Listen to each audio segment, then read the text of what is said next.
অনেক ভাগ্য করে আমি তোমাকে পেয়েছি স্বামী। আমাকে এই অবস্থায় ঘরে রেখে সকাল থেকে বেরিয়ে তুমি অন্য মেয়ের সাথে প্রেম করছো স্বামী?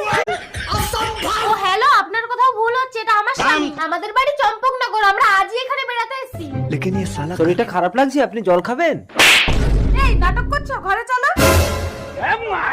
এই তুমি আমার স্বামীর গায়ে হাত তুললে কেন? তোমার স্বামী মানে? তোমার দুটো তিল আছে তো? হ্যাঁ তিল আছে, কিন্তু তুমি জানলে কি করে? আমি বলছি এর আসল রহস্য। স্বামী তোরা 100 বছর পেছনে চলে এসেছিস। 100 বছর পেছনে মানে? দাঁড়া, তোদের সব মনে পড়ে যাবে। স্বামী দেখো, এক ফকির বাবা আমাকে অমর ফল দিয়ে গেছে। এই ফলটা খেলে আমরা 100 বছর পেছনে চলে যাব। 100 বছর বেশি বাঁচার লোভে তুমি বিধাতার সৃষ্টিকে উল্টে দিও না রূপা। এই কিচ্ছু হবে না, তুমি খাও তো।